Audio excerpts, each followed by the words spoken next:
চারটি শব্দ দোয়া কবুলের চাবিকাঠি। এই চারটি শব্দের জিকির যদি আপনি করতে পারেন, এরপর যদি আপনি আল্লাহর কাছে দোয়া করেন, আল্লাহ পাক রব্বুল আলামিন আপনার দোয়াগুলো অ্যাকসেপ্ট করে নেবেন, কবুল করে নেবেন।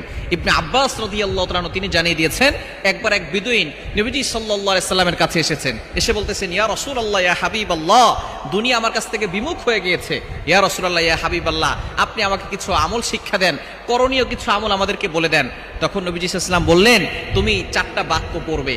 এই চারটা বাক্য পড়লে আল্লাহ পাক রব্বুল আলামিনের কাছে তুমি যা চাইবে, আল্লাহ পাক রব্বুল আলামিন সেটাই তোমাকে দান করে দিবেন। তখন নবীজি সাল্লাল্লাহু আলাইহি ওয়াসাল্লাম তাকে চারটি বাক্যের কথা বলেছেন। এক নাম্বার হচ্ছে সুবহানাল্লাহ, দুই নাম্বার হচ্ছে আলহামদুলিল্লাহ, তিন নাম্বার হচ্ছে লা ইলাহা ইল্লাল্লাহ, চার নাম্বার হচ্ছে আল্লাহু আকবার। যখন এই আমলগুলোর কথা বলে দিয়েছেন, তখন এই ব্যক্তি বলতেছেন, ইয়া রাসূলুল্লাহ, ইয়া হাবিবাল্লাহ, এগুলো তো সবই আল্লাহর জন্য পড়লাম, সুবহানাল্লাহ, আল্লাহ, আলহামদুলিল্লাহ, লা ইলাহা ইল্লাল্লাহ, আল্লাহু আকবার, এগুলো তো সব আল্লাহর জন্য, আমি আল্লাহর প্রশংসা করলাম, তবে আমার জন্য কি?